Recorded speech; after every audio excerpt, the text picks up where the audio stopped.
Hello, this is Robert James Fremantle here to talk more football with you. Just some final thoughts on the group stages part of the World Cup.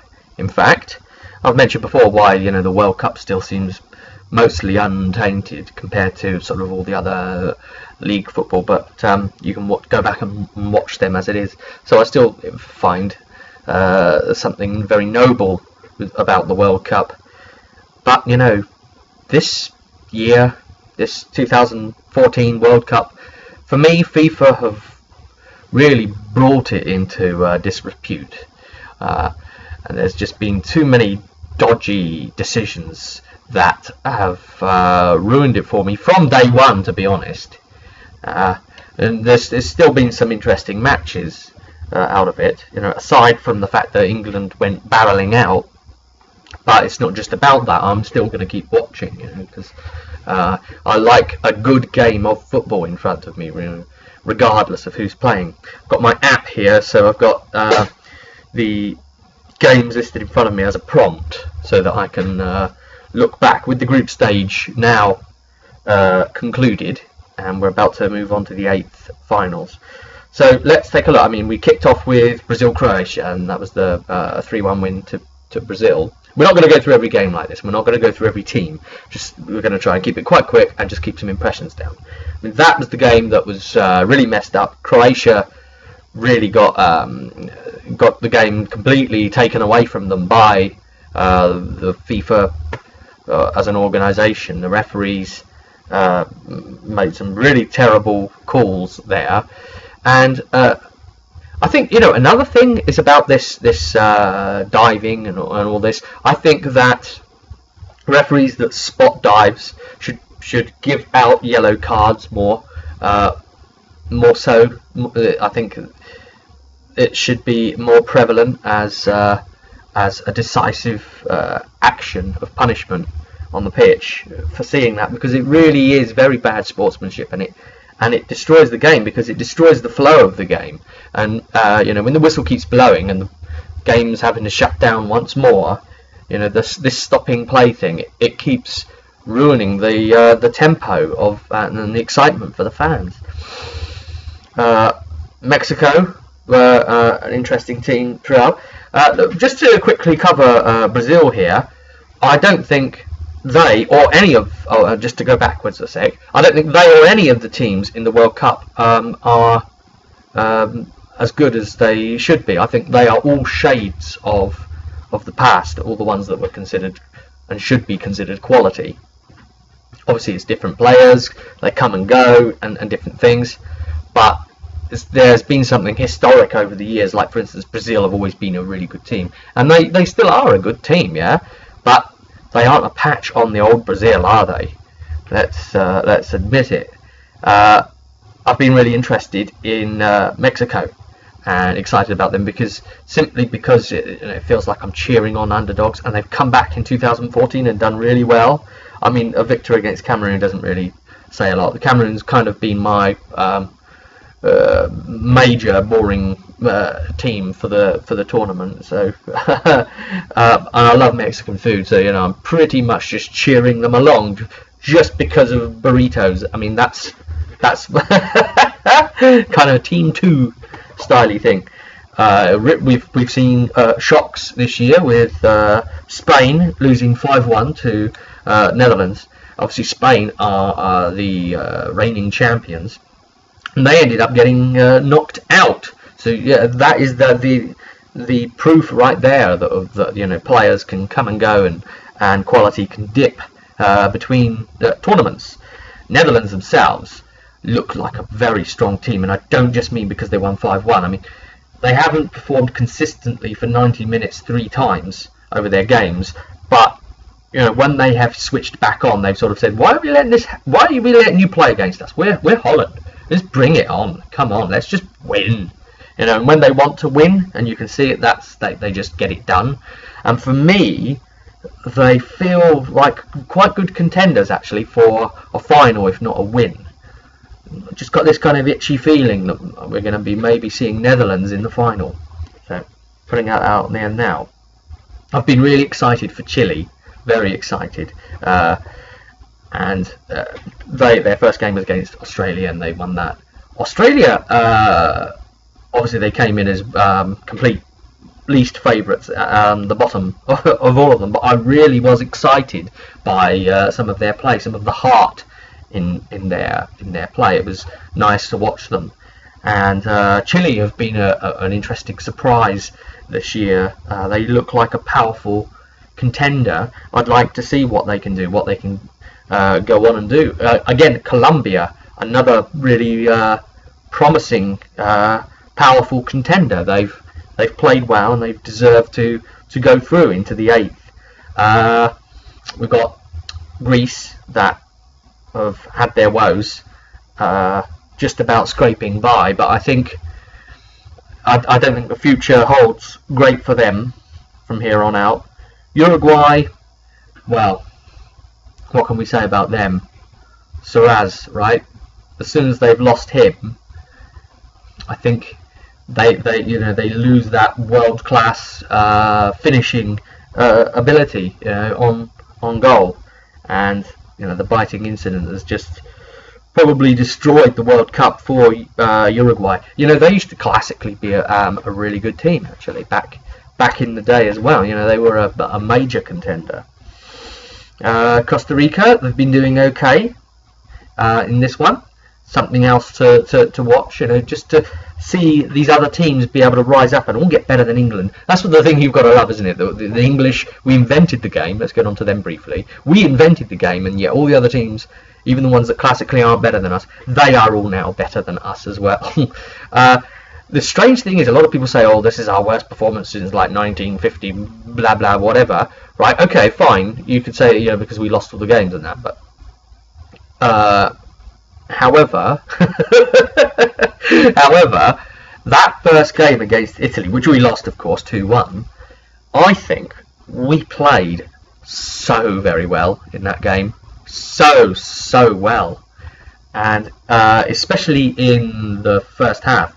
And I think we played like a World Cup winning side in that one game. And we really didn't deserve to lose. I mean, that was terrible injustice against us. And then from there, it just felt like we were sapped of energy, and then you just never saw any magic from them at that point. And even in that game, we played so well, and people were saying, "Oh, Rooney's off, he's mispositioned, he's this, he's that."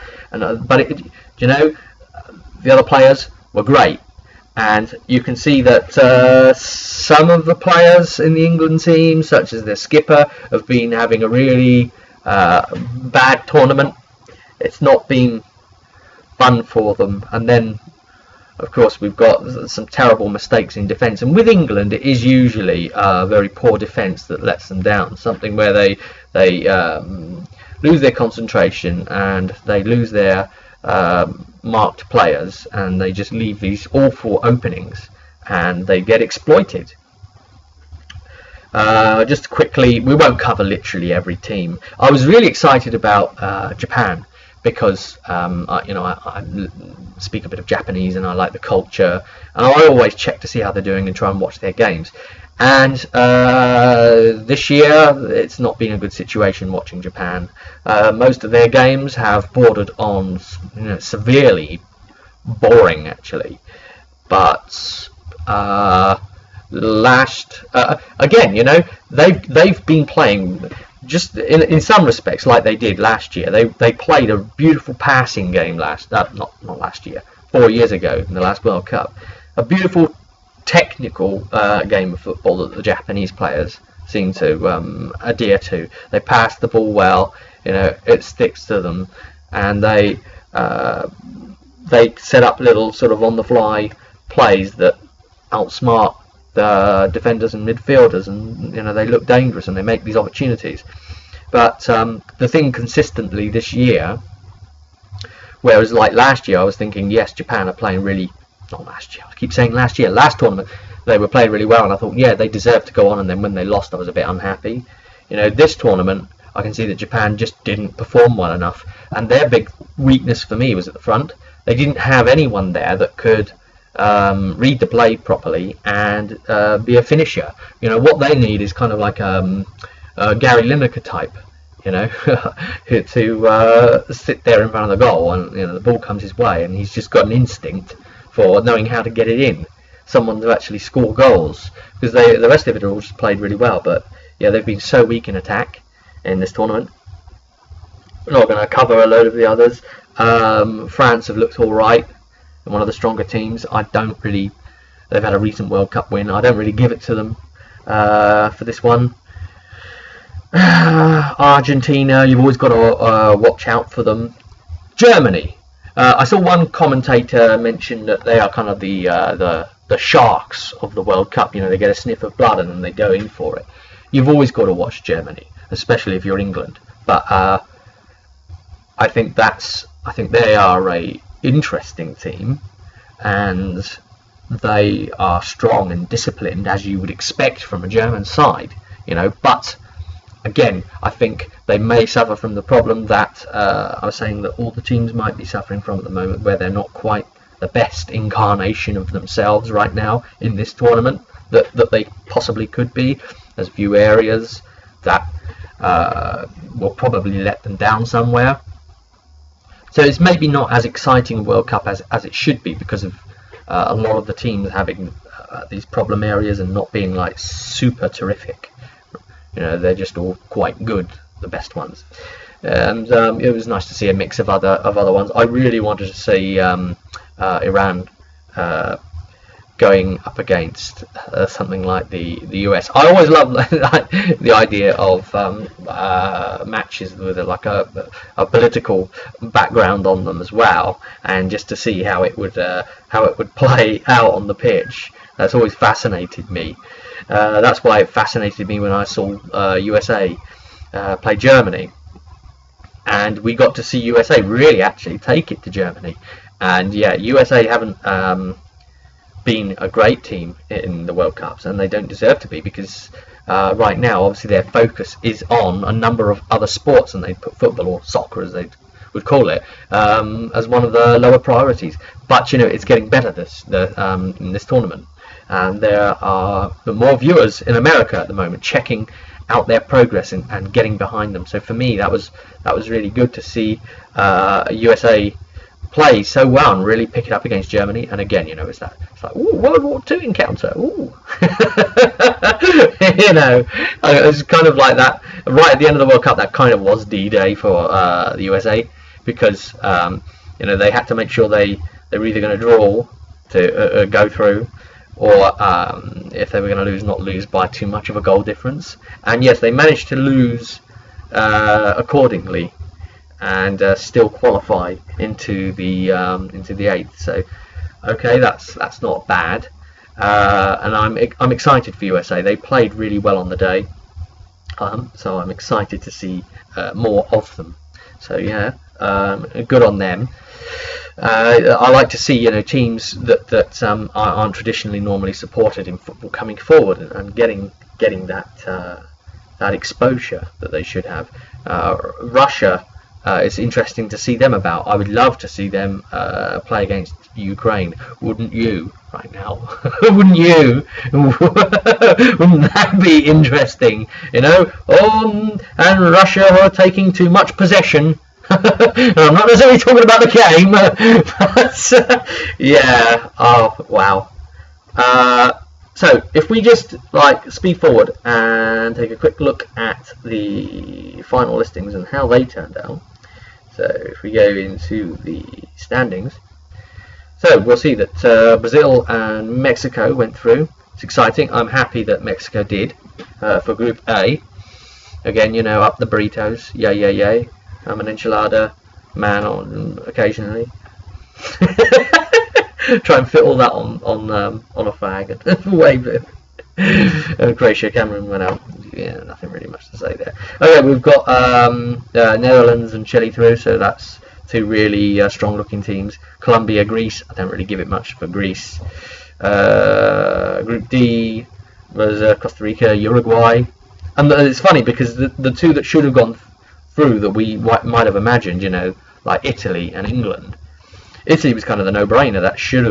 They should have gone through, but you know, no, they didn't. And England don't deserve to be there at all. But again, people say, oh, they had a really bad game. I think in that first game they played better than they've played in a World Cup for a very long time. But it was only really for a game and mainly for a half. But let's see more of that all the way through a tournament, and they'll actually take away a trophy, perhaps, or at least be a contender. Group E, we've got France and Switzerland went through. Group F, Argentina, Nigeria. Be nice to see what Nigeria can do. It's nice to see Africa with something there as developing power in the world, and therefore in football at large. And it'd be nice to see them carry on and see what they can achieve with the years, even if it's a case of some of these players just getting experience. If they're going to turn into a great team, letting them get some experience now on the international circuit and get a few years behind them, and then really develop. Germany, USA, as previously mentioned, going through, and finally Belgium, Algeria. So nothing really interesting there with like Russia and South Korea. I almost said Korea. Though you just kind of wish that North Korea had a team as well. Wouldn't that be funny? Wouldn't that be funny? They would like deny ever losing, wouldn't they? Even they'd clash with FIFA every game. That would be great. Oh wow. So that's the setup there, and we're going to be kicking off from today, Saturday 28th of June, with Brazil, Chile and Colombia, Uruguay. So that stage is going to be progressing, and I'm looking forward to seeing most of these games actually. I won't be watching Uruguay now because I kind of know what's going to happen. I think that Colombia are going to eliminate them in that game. I'd be very surprised if anything other happened. Brazil, Chile. Brazil haven't been the team that they were, so Chile really could exploit and take them down, and I think it would be exciting to see it. But my heart and gut kind of tells me, yeah, but it's Brazil. So yeah, that probably is not going to happen. Brazil probably going to qualify through anyway. So yeah, maybe we'll look at this with minor updates as the games go. But until next time, that is the group stage completed, and let me know your thoughts if you've been tuning into the World Cup yourself. This has been Rob, and I'll see you at the next one.